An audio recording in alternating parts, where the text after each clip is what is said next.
Ciné-Château Vidéo, la mémoire du cinéma français, vous présente Télédimanche.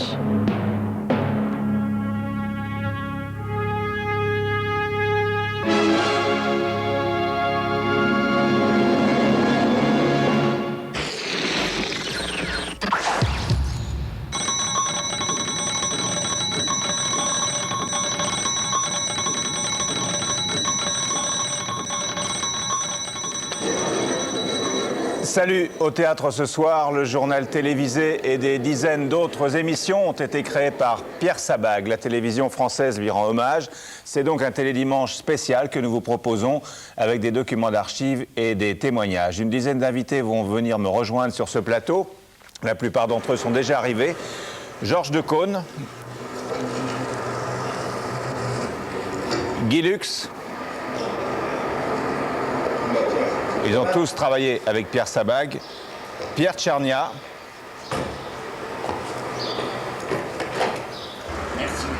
Léon Zitrone et ses jumelles avant de partir au prix de l'Arc de Triomphe, l'acteur Michel Roux pour parler d'au théâtre ce soir, Étienne Moujotte de TF1, Jean-Marie Cavada, qui dirige la chaîne de la connaissance, Guillaume Durand, qui arrive de son tennis du dimanche matin, puis nous rejoindrons également, ils sont sur le point d'arriver, Pierre Lescure et Michel Drucker. Nous terminerons cette émission, si nous en avons le temps, avec les autres éléments de l'actualité télé de la semaine. La première de Chavannes, le procès d'O.J. Simpson à Los Angeles, et le cirque télévisé qui l'entoure, et le zapping. Dans un instant, donc, premiers invités, Guy Lux, Léon Zitrone, Pierre Tchernia et Georges Decaune, et des documents, bien entendu, consacrés à Pierre Sabag.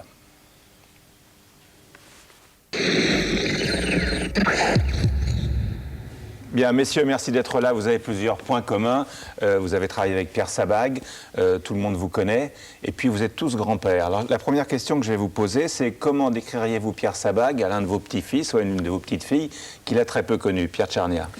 Eh bien, Sabag était un journaliste dans l'âme et un homme de spectacle aussi, et un journaliste s'en va à l'aventure. Lui, l'aventure qu'il a vécue, c'est celle de la télévision, qui était à l'époque une aventure absolument inexploitée. Georges. Moi, physiquement, je le décrirais à mes petits-enfants en disant la définition de Lise et Dina, c'était un jeune homme maigre au teint de pruneau.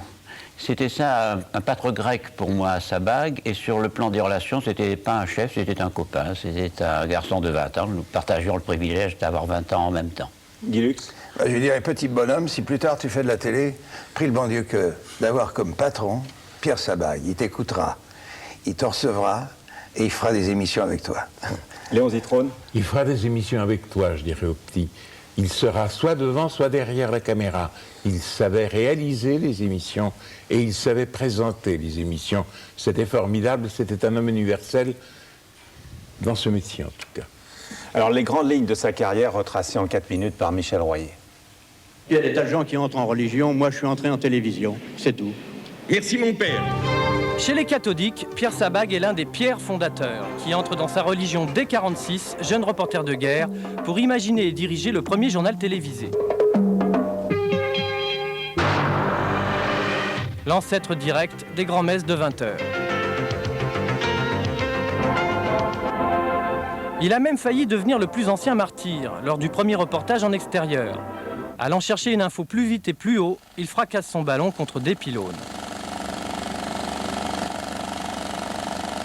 Dans ce JT, souvent annoncé par sa future femme, Catherine Langeais, nous allons faire place à ce qui est au premier rang de nos préoccupations, l'actualité. Il n'y avait pas de présentateur. Il n'y avait que de l'image, les présentateurs étaient en cabine.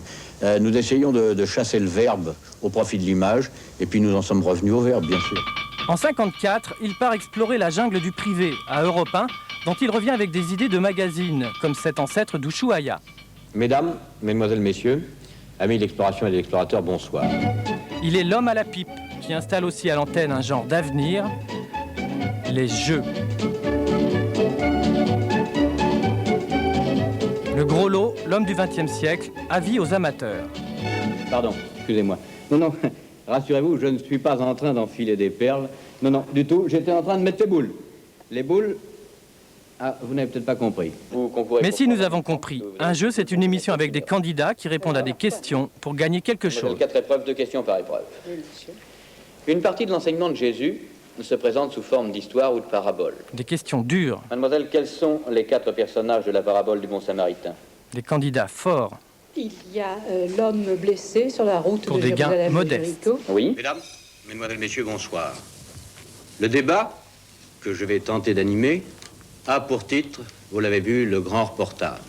Le grand reportage à la télévision, bien sûr. le style Sabag. Les Français sont fiers, à juste titre, de la SNCF, de son réseau et de ses machines.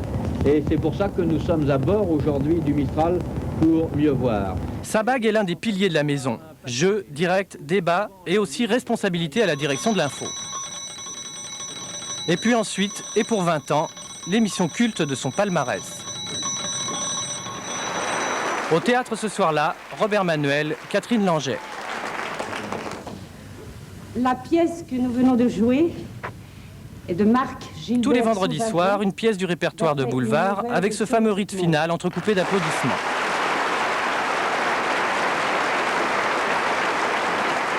Les décors sont... Les décors sont de Roger Hart. Les costumes, Les costumes de Donald Cardwell. ancien élève comédien et marionnettiste, cet homme de programme est tenté par les responsabilités. Il est nommé patron de la première chaîne après 68, de la seconde chaîne en 72. Au moment où, parce qu'il y a 2 chaînes et donc un premier choix, s'enclenche le mouvement d'entraînement des sondages, des audiences et de la pub.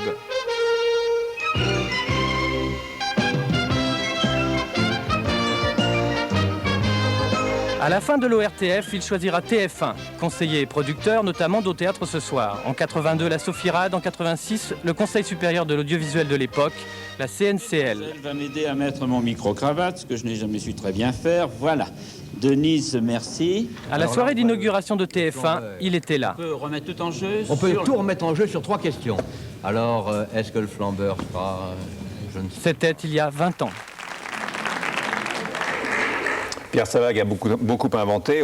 Il a inventé le journal télévisé. Vous étiez là, tous les deux, je crois, Pierre et Georges. Oui, oui. Oui, avec Salbert. Et comment ça s'est passé, l'invention du journal télévisé?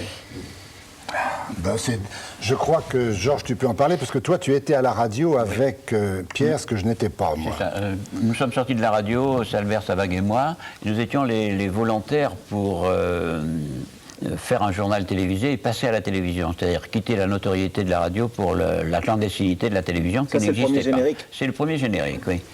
Alors, nous avions une machine à écrire, nous avions une caméra de 16 mm qui nous permettait d'aller explorer les environs. C'était du film et pas de la vidéo, oui, évidemment. On ne dépassait jamais Auteuil ni Matignon, c'était nos deux points de chute, c'est le cas de le dire, Matignon et Auteuil.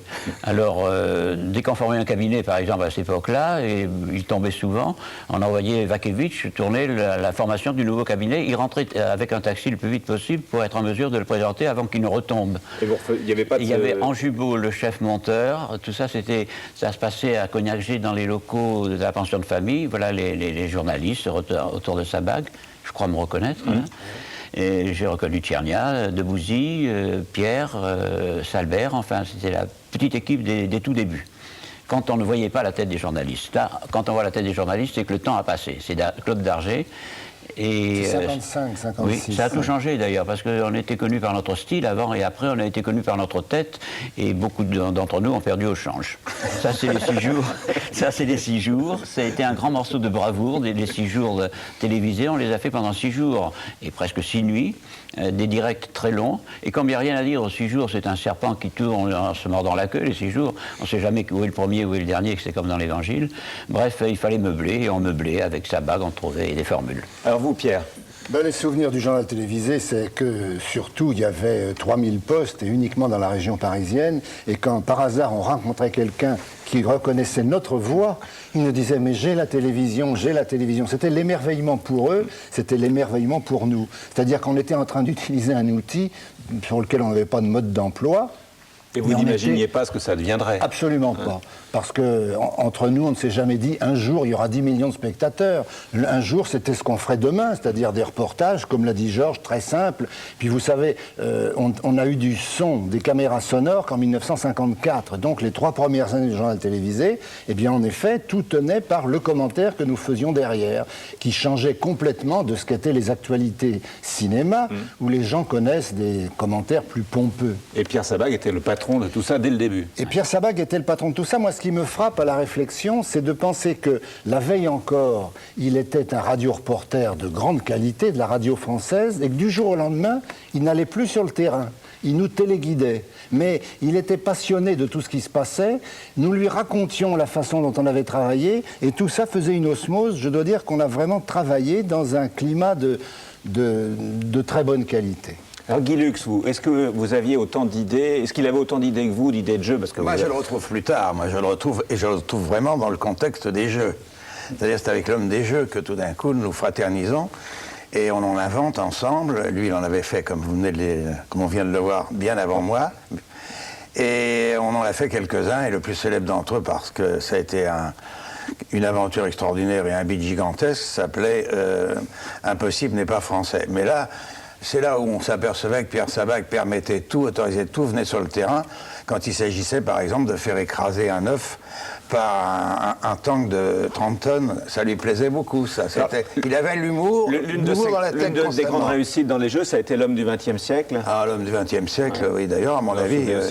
L'homme du XXe siècle, oui, mais je m'en souviens comme spectateur. Bien sûr. Alors, on va vous retrouver dans une parodie, parce qu'il avait le sens de l'humour, et je crois que c'est aujourd'hui. Il mêlait constamment la facétie et le sérieux. Je crois que c'est aujourd'hui, ce qui sera peut-être fait demain dans un journal. On disait, puisqu'il fumait la pipe, que Pierre Sabag a cassé sa pipe. Je crois que c'est une formule qu'il aurait utilisée, parce qu'il avait beaucoup d'humour lui-même, et peut-être même du meilleur humour que ça. Alors on va voir cette parodie de l'homme du XXe siècle, où vous allez vous retrouver tous les 4. Ah!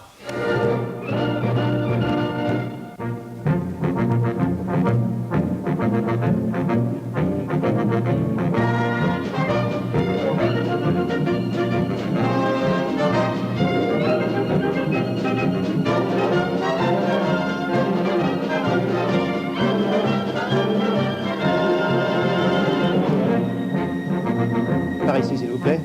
Merci. Amis de l'enfant du 17e, bonsoir. Merci d'être devant votre poste récepteur ce soir pour applaudir, je l'espère, une brochette de vedettes incomparables qui m'ont fait l'amitié de répondre à mon appel. Monsieur Léon Zitrone. Bonsoir, Monsieur le Président. À la lettre B, nous avons Monsieur Pierre Tchernia. Bonjour, monsieur le chanoine. À la lettre C, nous avons Pierre Sabag. Vous habitez où, cher Bonsoir, Pierre? mon général.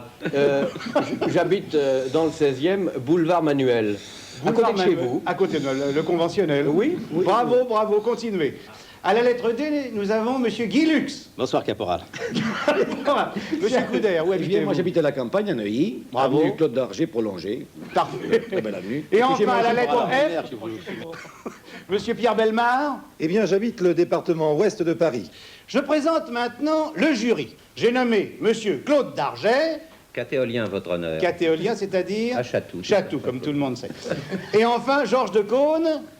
J'habite ici, moi. Nous allons demander à monsieur Francis Blanche de bien vouloir nous aider pour vous poser une question.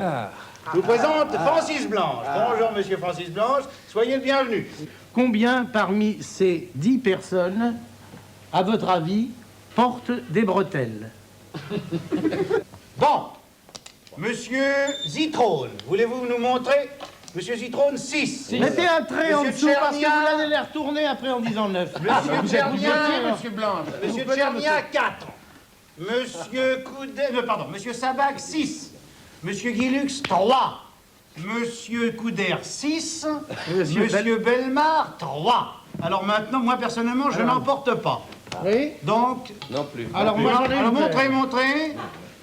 Monsieur Darget n'en porte pas. Monsieur Decaune non plus. Monsieur en porte une, qui deux, compte pour 3 Couder. Monsieur Bellemare. 3, 4.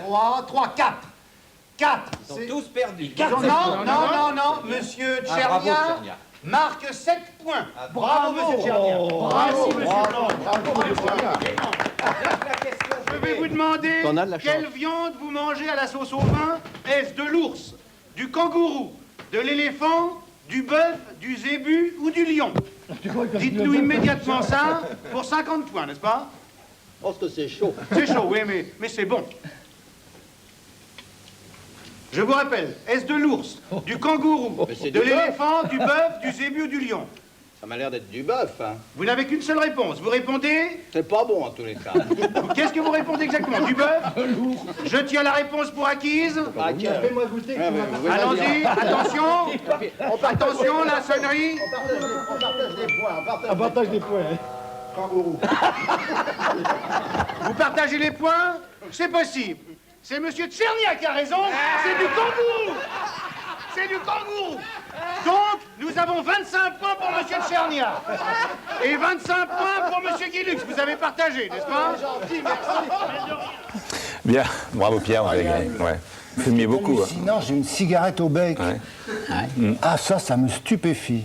Parce que je ne fume plus depuis des années. Et en plus de ça, fumer devant un spectateur. Et vous annonciez la marque avant, parce que j'ai vu toute la séquence, c'était des Marigny. Des Marigny. Des Marigny. Pas parce qu'il y avait un kangourou dans le questionnaire que je trouve que ce jeu était assez sot quand même. Oui, on en a fait de plus sots. Et je sais même qui en a fait. Avec Pierre Sabag, on a fait quand même Léon, des bien Léon, meilleurs, oui. oui. Quelle est l'image qui vous vient en premier quand on parle de Pierre Sabag? L'image Votre d'une carrière. porte ouverte, la porte de son bureau. Si vous aviez une difficulté et que vous ne trouviez pas la solution, vous entriez. Il ôtait la pipe de la bouche et vous entriez facilement et vous voyiez sa pipe de loin parce que la porte était ouverte, pas comme chez d'autres patrons. Il enlevait la pipe de sa bouche et il disait « Bonjour, mon révérend ». Mon révérend, c'était la formule qu'il employait. Vous lui disiez ce qui vous ennuyait, et au bout de 10 secondes, il avait trouvé la solution. Toujours. À mon avis, il était universel. À mon avis, il avait une intelligence étonnante que moi, je n'avais pas. Il m'était supérieur de beaucoup. Et tout ce que je sais faire, si tant est que je sache, je le lui dois. Et il n'y a pas d'homme dans ma vie, sauf mon père, qui ait joué un rôle aussi important que Sabag. Voilà, c'est comme ça que je le verrai toujours. C'est un hommage exceptionnel que vous lui rendez. C'est la personne qui vous en imposait le plus? Ah, tout à fait. Tout à fait. Personne jamais n'est venu, si j'ose dire, à la cheville de sa pipe. Et il était là, il paraissait, et moi je disparaissais. Je me fondais dans l'air du temps. J'écoutais. Je ne comprenais pas toujours. Mais quand je comprenais, c'était formidable. C'était jour de fête. Est-ce que vous saviez tous les quatre ce qu'il pensait aujourd'hui de la télévision d'aujourd'hui? Oui, je pense que ce qui lui plaisait moins dans la télévision d'aujourd'hui, moi la dernière fois où je l'ai vu, sa maladie a été très longue, hein, elle nous a séparés de lui pendant plusieurs années, il regrettait la perte du direct. Ce qui est frappant, c'est qu'aujourd'hui, on commence à y revenir. D'ailleurs, aujourd'hui, nous y sommes. Et pour lui, le direct était cette chose d'une force considérable qui est l'invention même de la télévision. Et puis, je pense aussi qu'il regrettait, car il y tenait beaucoup, la perte de beaucoup d'émissions qui, tout en étant plaisantes, étaient un peu didactiques. Alors il avait, en 1970, avec l'arrivée de la publicité à la télévision, il avait tenté de supprimer une première fois les speakerines. Aujourd'hui, il n'y en a plus. Et c'était un sacrifice important de sa part, parce que Catherine Langer était speakerine et c'était son épouse. Et vous souvenez-vous par quoi il avait tenté de remplacer les speakerines, Georges? Par une chenille. Oui, qui s'appelait C'est Plume. Ben, regardez. Plume, oui.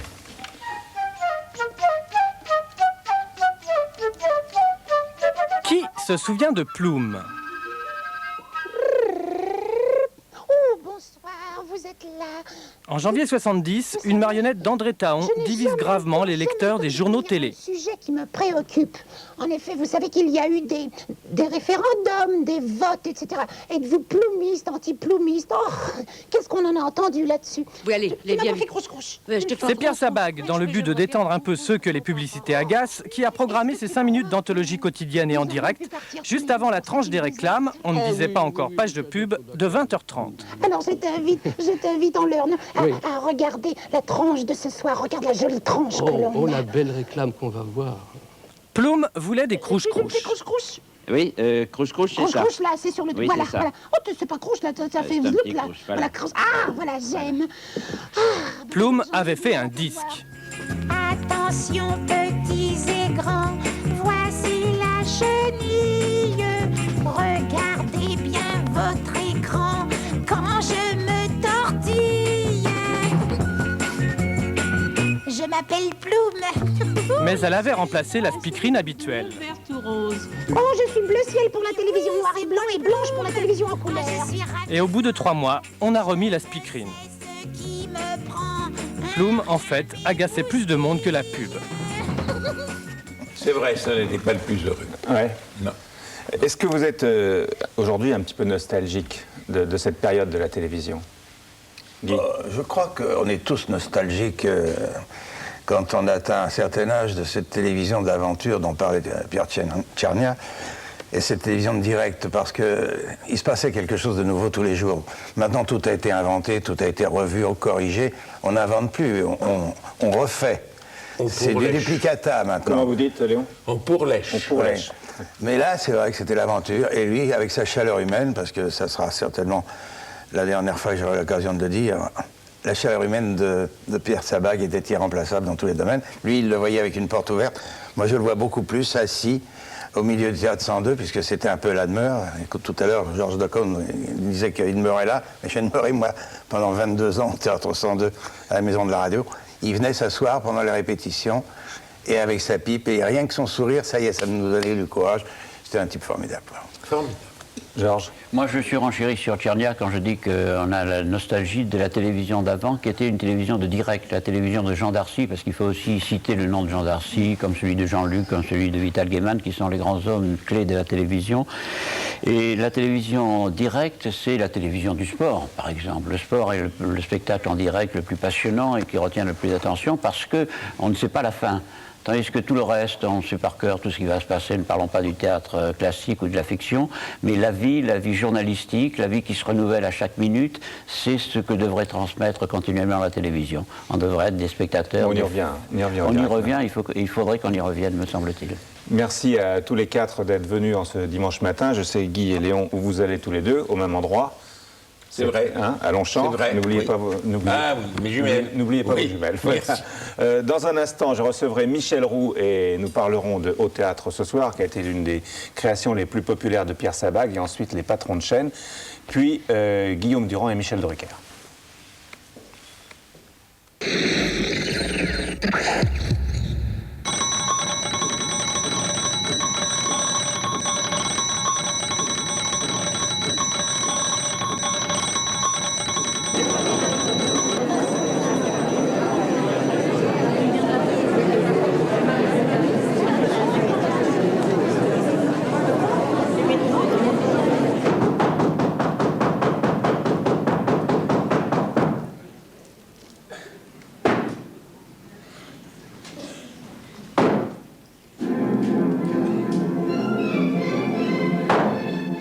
Ce générique, Michel Roux, combien de fois l'avez-vous entendu? Oh, je sais pas, trop, 2 fois aux yeux de certains, mais pour moi, jamais assez, tellement j'aimais cette émission. Parce qu'elle était dans les conditions du direct, comme l'ont dit nos grands aînés tout à l'heure, et que Pierre Sabag était amoureux du direct. Quand on parle de Au Théâtre ce soir, il y a quelques noms d'acteurs qui nous viennent spontanément en mémoire. Le vôtre arrive en tête, quoi. Oui, toujours. Oui. Enfin, c'est pas parce que j'en ai fait plus que d'autres, c'est simplement parce que ça se trouve comme ça, et puis c'est tout, quoi. Mais je regrette pas ça du tout. Au contraire, c'était formidable de tourner. Enfin, c'était en pexé, mais dans les conditions du direct. C'est-à-dire qu'on jouait une fois le samedi après-midi, puisque c'est ça. C'est-à-dire c'était tourné dans les conditions du direct, enregistré pour être diffusé ensuite. Voilà. Il n'y a pas de vidéo, c'était du film. Oui, il y a longtemps c'était l'Ampex, puis après ça a évolué, et puis à la fin c'était de la vidéo, quoi. Mais c'était les conditions du direct, puisque moi quand j'ai débuté à la télé, il y avait que ça, il n'y avait même pas d'enregistreur. Ça a marqué votre carrière? Ah oui, beaucoup, oui, parce que il ne faut pas croire que cette émission-là a détourné les gens du théâtre, bien au contraire.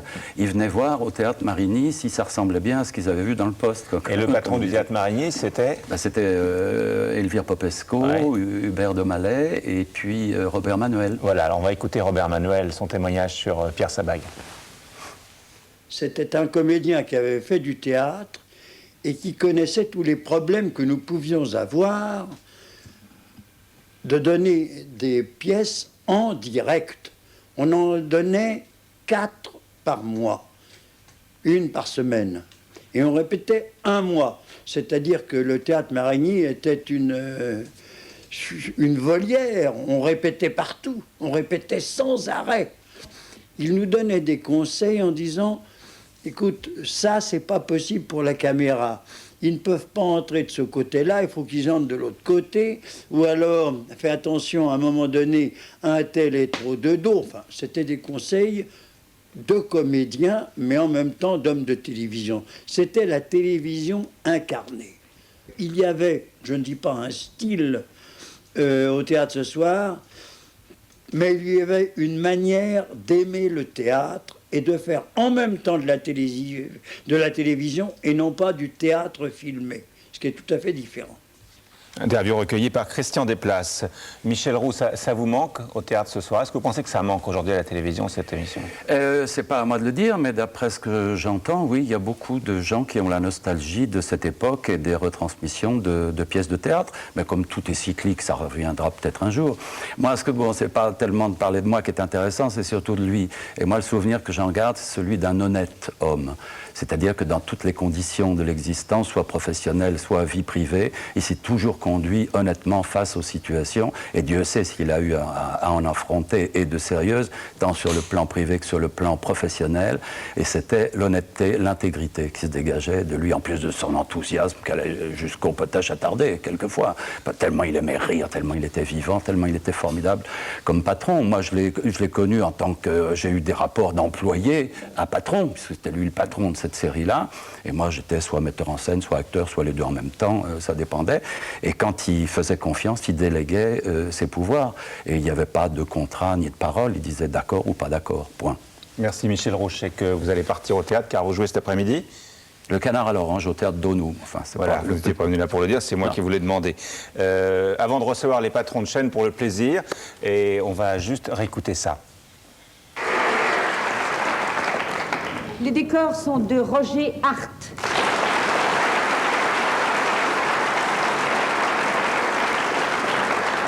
Les costumes de Donald Cardwell. Alors, je vais maintenant recevoir Étienne Moujotte, vice-président de TF1, Jean-Marie Cavada, et là, ils vont faire des entrées, PDG de la chaîne de la Connaissance qui démarre le 13 décembre, et Pierre Lescure, le PDG de Canal+. Merci à tous les trois d'être venus, c'est un plateau magnifique. Que vous a appris Pierre Sabag à l'un, à l'autre et à l'autre? Étienne. Moi, il m'a appris à écouter le public, il m'a appris à respecter le public, il m'a appris que le public avait toujours raison, et il m'a appris que le public avait bon goût, et que toujours il fallait l'écouter, voir ce qu'il demandait et essayer de le satisfaire. Et en ce sens, c'était un homme extraordinairement moderne, qui répondait très exactement à ce qu'est la télé aujourd'hui, et il le faisait il y a déjà 40 ans. Jean-Marie? On ne peut qu'être d'accord avec ce que dit Étienne, mais moi c'est quelque chose de différent que je retiens, que je partagerai probablement plus volontiers avec Pierre. C'était une sorte de fondu de télévision quand même. Il était tombé, tout jeune homme, dans la marmite. Il y a aujourd'hui dans le journal du Dimanche une image absolument magnifique, une photo à la une, où Sabag est une sorte sur le Richelieu, correspondant de guerre, de Saint-Ex. Alors il faut voir un peu ce qu'étaient ces pionniers, ça ne m'étonne pas qu'ils aient fait les plaisanteries de garçons de bain qui nous font rigoler, qu'on vient de voir tout à l'heure d'ailleurs, le fameux jeu. Il était tombé dans la marmite. Et il y a une deuxième chose, j'ai toujours trouvé que cet homme, sous sa mine d'aventurier assagi, recherchait quand même une télévision à hauteur d'homme. Je crois que cet homme n'a pas détesté fondamentalement les humains, il s'est bien accommodé du siècle dans lequel il vivait et il lui a joué d'assez bons tours. Et ça c'est quelque chose d'assez chaud, ça me plaît bien. Pierre Lescure? Moi, je l'ai connu en 72, quand il était patron de la deuxième chaîne de l'époque, avant l'éclatement de l'ex-RTF. Et j'ai retrouvé en quelques mois, enfin j'ai bossé avec lui 1 an et demi, 2 ans, j'ai retrouvé tout ce que disent nos amis ici, nos grands amis qui viennent de vous quitter, ou Jean-Marie et Étienne. Et c'est vrai que le fait qu'il écoute à ce point le public, sans jamais le suivre, car il proposait énormément. Il écoutait le public, toujours, mais il provoquait. Et puis c'est vrai qu'alors qu'il était devenu patron de la chaîne à tous égards, depuis les jeux jusqu'au théâtre, en passant par les variétés, dès qu'il y avait un direct d'info, dès qu'il y avait un moment chaud, on cassait l'antenne, ben Jean-Marie en était d'ailleurs, on cassait l'antenne parce qu'il y avait un moment d'actualité, il était là, il venait parce que... Il faut raconter une histoire qui est formidable, qui est de très bonne humeur, c'est qu'il lui était passé par la tête en 1973, je crois, et nous y étions ensemble, l'idée que le journal ne devait plus être à 20h. Alors on se lance à 19h, avec un grand journal de la soirée, c'était une idée plus ou moins inspirée des Anglais d'ailleurs, avec le fameux News at 10, le grand journal à 10h du soir. Et grand renfort de trompette, le journal est lancé, nous-mêmes on a changé complètement nos habitudes de travail, et on pensait qu'on était parti pour révolutionner les habitudes de la télé. On a tenu 3 semaines sous la pression d'une campagne de presse, et on a fait marche arrière, on est revenu tranquillement à 20h. C'était pas grave, voilà. On avait essayé. Et à chaque fois qu'il y avait un moment chaud, qu'il les provoquait, ou que simplement l'actualité le commande à sa chaîne, il venait, parce que c'était là que c'était excitant. Et puis le plaisir, il avait le plaisir, il faut toujours être souriant. Et un point commun avec vous trois, c'est qu'il était journaliste. Oui, il était deux choses. Hein. Il avait fait du théâtre. On s'est soigné quand même. Oui, non, il avait fait du théâtre, donc il savait ce que c'était que le spectacle, et puis il était devenu un très grand journaliste. Et au fond, il était la synthèse de ce qu'est la télévision, c'est-à-dire à la fois l'information, le journal, avec toujours la priorité au journalisme, et puis le sens du spectacle, et un spectacle dont il savait qu'à la télévision, effectivement, on l'a très bien dit tout à l'heure, c'était d'abord le direct. Et il a été le grand homme des directs, c'est lui qui l'a inventé. Alors on va voir un des premiers directs, c'était en 1956, on avait vu un petit extrait tout à l'heure dans le portrait de Michel Royer, qui a beaucoup travaillé sur cette émission, c'est l'électrification de la ligne SNCF Paris-Marseille.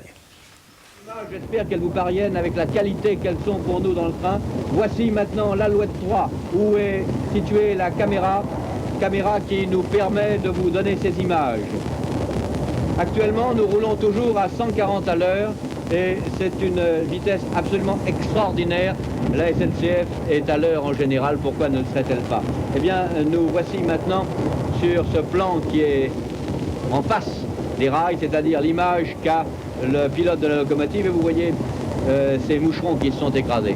Je vous rappelle que nous sommes en direct, nous croisons un train, c'est un train citerne qui remonte lui sur Paris. Il est maintenant 7h moins le quart, nous travaillons, je vous le rappelle, une fois encore en direct, sans quoi ça n'aurait pas de charme d'ailleurs de vous montrer ça sous forme de film différé. Non, tout est absolument et totalement en direct d'ailleurs.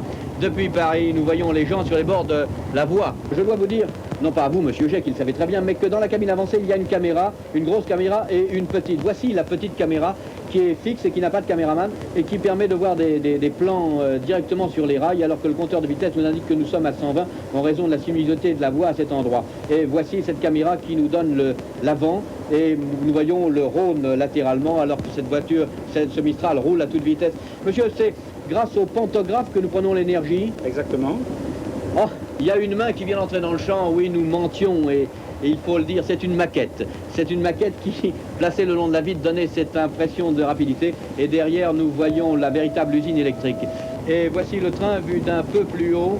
Nous sommes, RTF, installés dans la première voiture claire, une régie, et des caméras dans un espèce de studio, alors que je vous l'ai dit, au départ de Paris, nous avions des caméras dans la motrice, vous les avez vues, des caméras au bar, vous les avez peut-être vues à Nuit-Saint-Georges, et d'autres caméras aussi bien au wagon-restaurant qu'à la cuisine.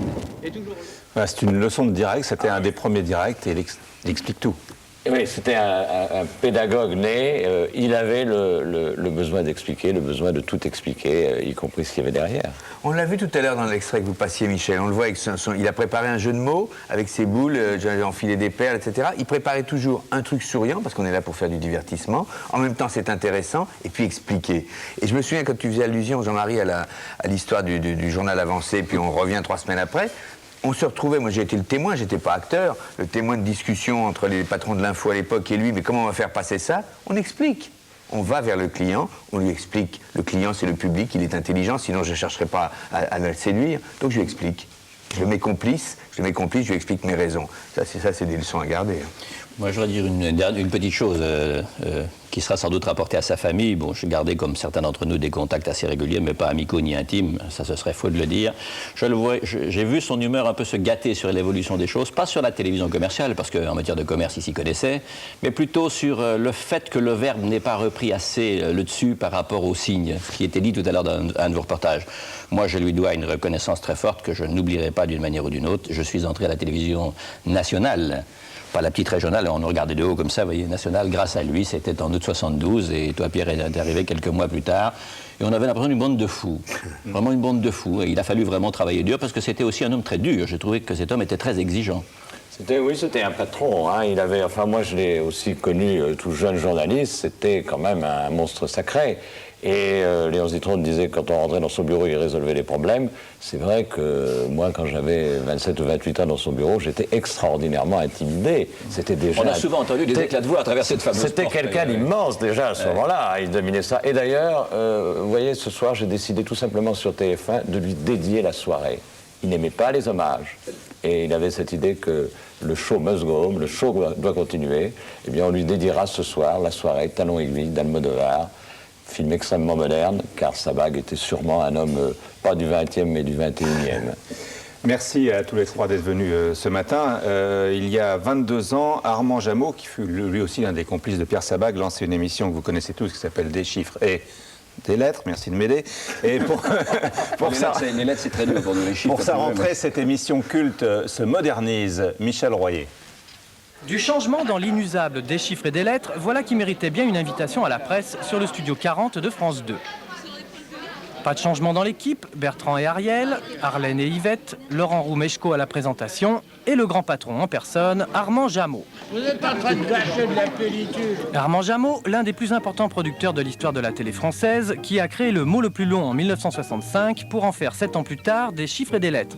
Mais surtout, au fil des ans et des animateurs, Patrice Laffont d'abord pendant 17 ans, Laurent Cabrol pendant 2 ans. Il y a les voyelles ou les consonnes, voilà. Non, il y a les voyelles. C'est ainsi que l'on tire. Je sais pas si mon micro... Exactement. Armand Jameau, qui fit de ce jeu une institution indéboulonnable, avec sa diffusion quotidienne, ses grands champions, ses centaines de clubs locaux et ses tournois annuels. Il en fit aussi un exceptionnel succès à l'exportation, avec plus d'une dizaine de versions nationales. L'anglaise,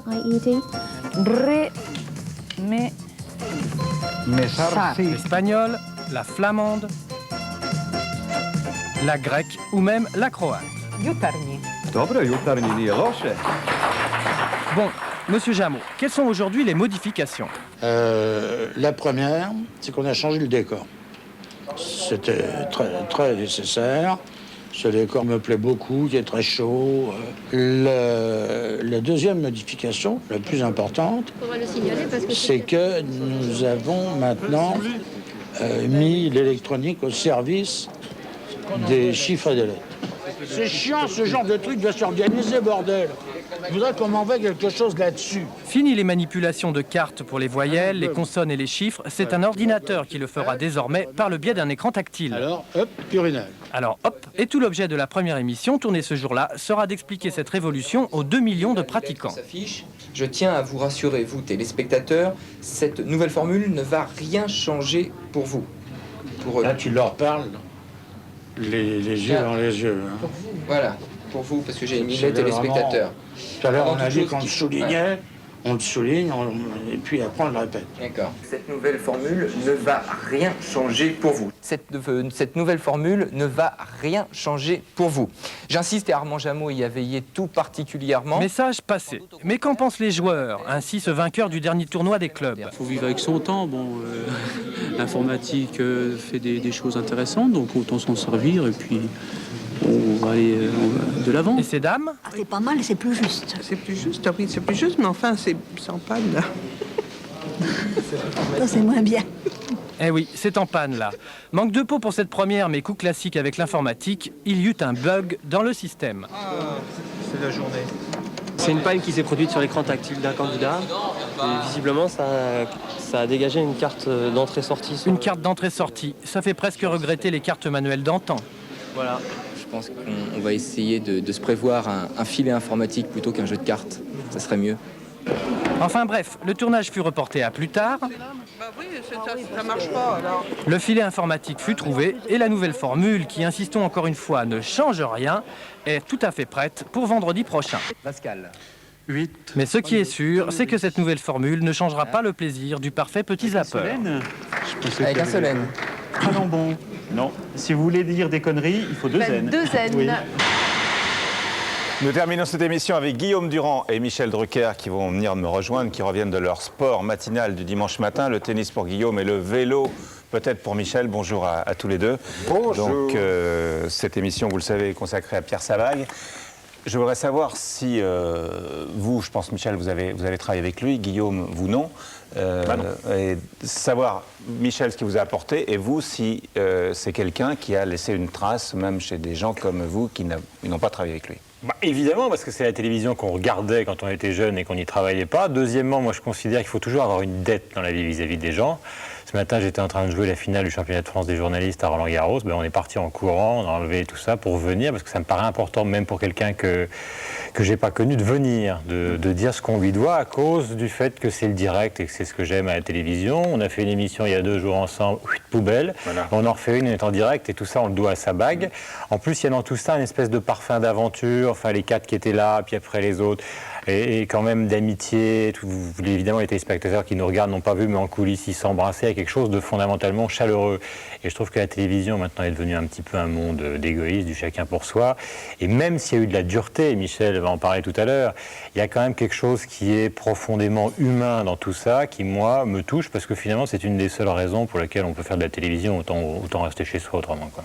Alors Michel, vous avez débuté sous la direction de Pierre Sabag. C'est le premier homme de télé que j'ai rencontré. C'était en 64, je terminais mon service militaire à Boulevard de la Tour-Maubourg, et en tenue de bilas de l'armée de l'air, j'allais poster le courrier du colonel Ruckler. Et j'avais j'avais remarqué qu'en prenant la rue de l'université derrière Cognac-Gay, je rencontrais des gens de télévision. Et j'ai rencontré un jour Pierre Sabag qui était au placard. Car ce qui n'a pas encore été dit, c'est que Pierre Sabag, qui a fait une carrière éblouissante et très longue, a eu des hauts et des bas. Et quand je l'ai rencontré, il était au placard, pour des raisons politiques, puisque la politique a pesé sur la télévision pendant 20 ans, chacun le sait. Et il était dans un tout petit bureau, à Brossolette, derrière Cognac-Gay. Il mettait au point une maquette d'un nouveau jeu qui s'appelle Le Manège. Et Catherine Langer, star parmi les stars, la présentatrice reine de cette époque, venait le chercher le soir. J'ai demandé à Sabag s'il pouvait me répondre à 2 questions, comment on fait pour faire de la télévision. Et il m'a dit, j'ai pas le temps, il m'a gardé 3 heures. J'ai eu 3 heures d'entretien avec cet homme quand j'avais 19 ans. Ensuite, il m'a envoyé vers Marcillac, que j'ai rencontré par le biais de quelqu'un d'autre, et puis ensuite, la suite, vous connaissez. Mais moi, ce qui m'a surtout frappé, ce que dit Guillaume est juste, quand j'ai vu Guy Lux, Tchernia dans la coulisse, cette génération, c'est qu'ils ont perdu un ami, et c'est une page qui se tourne, mais Sabag était réalisateur, journaliste au départ. Tous les grands patrons de chaîne, comme par hasard, ont été des journalistes. Ceux qui étaient là tout à l'heure. Et des groupes. Bon. Il a été producteur, animateur de jeux, concepteur de jeux. Il pouvait être à la console, il pouvait avoir une discussion à bateau rompu d'égal à égal avec un ingénieur de la vision, un décorateur, un caméraman. C'est l'homme le plus complet de l'histoire de la télévision. Il a été PDG, évidemment. Et puis, il savait parler aux gens. Il faut dire que la télévision n'était pas une ville, c'était encore très familial. Mais quand il entrait sur un plateau, il saluait Henri, qui était l'ingénieur de la vision. Même s'il y avait le ministre de l'Information, Alain Perfit, à côté, c'était d'abord le technicien qui passait avant tout. Vous le faites aussi.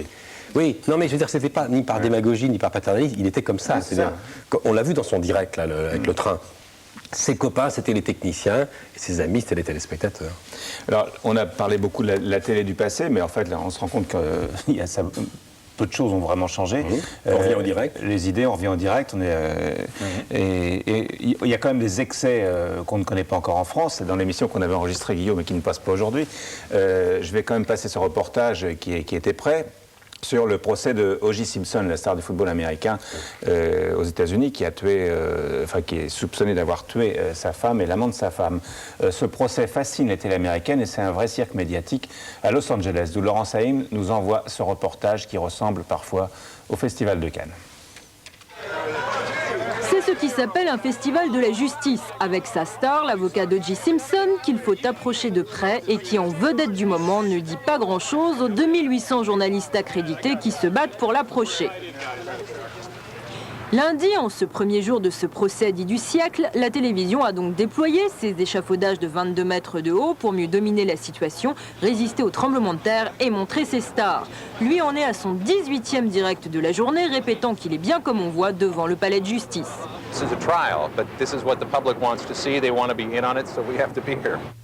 Être ici, cela veut dire à l'intérieur de ce palais de justice où une seule et unique caméra retransmet en direct le procès et ses acteurs. 60 millions de téléspectateurs assidus à un sourire d'Odji et à la colère d'un juge. I'm so saturated by the irresponsibility of the media that I'm beyond being outraged. I mean, I'm almost numb to it at this point. Aucun reporter n'est donc admis dans la salle en dehors de la caméra officielle et des 3 journalistes stars de la presse écrite. Leurs confrères, les autres comme on dit, sont 2 étages au-dessus. Tous les journalistes de télé accrédités sont condamnés à ce couloir et à regarder sur un petit écran le procès. Cette place-là coûte 40 000 francs par semaine, au grand désespoir des équipes car le siège dans le couloir est garanti pendant toute la durée du procès et cela doit normalement durer 6 mois. It's kind of frustrating sometimes having to do this and not being able to be down there. Goes with the territory. Le territoire, c'est Los Angeles, où à défaut du couloir, vous êtes à la rue pour couvrir l'événement et donc faire n'importe quoi pour amuser l'audience, évidemment internationale.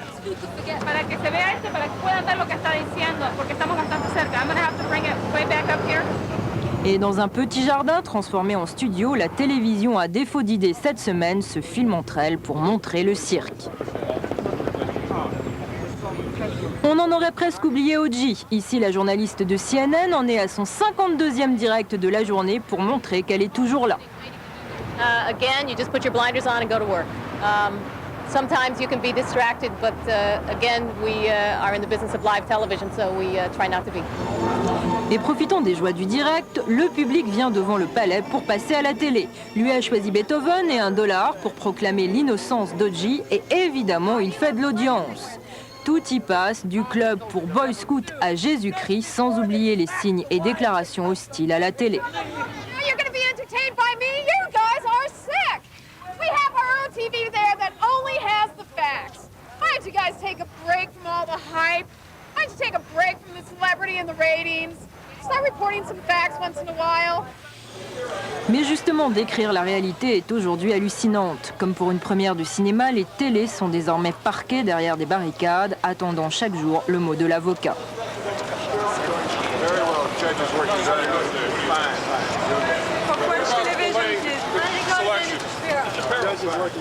Et pour être le meilleur dans la jungle américaine, il faut savoir se battre.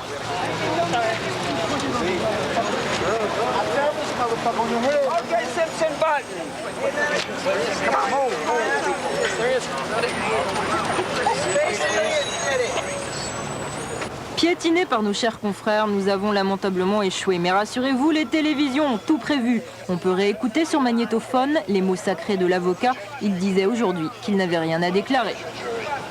Nous sommes passés en 50 minutes du premier journal télévisé en 1949 à ce qui se fait aujourd'hui.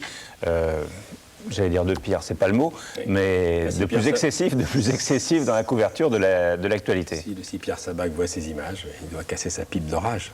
Et si on dit que tout ce qui vient d'Amérique arrive en Europe 10 ans après, il y a de quoi s'angoisser. Guillaume ? C'est-à-dire que le problème aussi, c'est que c'est pas du tout ça se passe pas de la même manière sur le plan technique, je veux dire sur le plan de l'instruction. En France, par exemple, vous prenez le procès du sang, les juges enquêtent, la police enquête pendant des années, puis tout d'un coup, il y a le procès, et au dernier moment, vous avez les défenseurs qui parlent. C'est-à-dire qu'en fait, la défense en France, elle est quand même très minorée par rapport aux États-Unis. Je vous dis ça par rapport à la télévision. Tandis qu'aux États-Unis, il y a l'enquête des policiers, et après, en 3 mois, on va savoir s'il est condamné ou pas. Alors la télé, elle a envie de ça, même si c'est une horreur. Et en plus, les défenseurs que vous venez de voir, ils sont là pour démolir l'enquête de la police. Et la télé qu'on voit ici, qui est effectivement caricaturale, il ne faut pas oublier que dans cette enquête de police, les journaux de Los Angeles Times, etc., ils montrent à la une des preuves, c'est-à-dire qu'ils font l'enquête en même temps que le font les policiers. Donc c'est toute une culture, ça n'a aucun rapport avec nous. C'est ce qu'a dit cette femme, quoi. Les faits, seulement les faits. Arrêtez les sondages, on s'en fout. Parce que les journaux, comme le dit Guillaume, font ça pour vendre et les télés pour les sondages. Non, heureusement, Pierre Sabag aura connu une télé qui n'était pas celle-là. Où il n'y avait pas de démagogie, pas de vulgarité, pas de surenchère. Vous avez remarqué toutes les images qu'on voit de la période Sabag. Certains socs sont un petit peu gnangnans, un peu gentils avec le recul. Vous avez remarqué qu'il n'y a jamais une seule vulgarité et pas de démagogie. Merci à tous les deux. Guillaume, vous retournez faire votre finale. Ah ben non, on a perdu pour venir ici, mais on est très content. Et je joue avec Philippe Doucet de Canal+, donc je lui rends hommage et je lui fais mes excuses, mon cher Philippe, pour être venu ici rendre hommage à Pierre Sabag. Mais c'est pas mal d'avoir une dette. Merci à tous ceux qui ont participé à cette émission, à toute l'équipe de Télé Dimanche, en particulier à Michel Royer et à Marc-Olivier Fogiel, donc, qui ont bossé, alors que d'habitude, c'est vrai que le dimanche, on ne travaille pas parce que l'émission est enregistrée, et tout le monde est très heureux de l'avoir fait. Au revoir, et un dernier salut à Pierre Sabag, de la part des enfants de la télé, que nous sommes tous. Un salut à Catherine Langer. Chanson. Nous sommes ravis d'avoir enfin fini, car nous n'étions vraiment pas très à l'aise. Maintenant, chantons sans aucune restriction, gloire à la télévision française. Nous sommes ravis d'avoir enfin fini, car nous n'étions vraiment pas très à l'aise. Maintenant, chantons sans aucune restriction, gloire à la télévision française.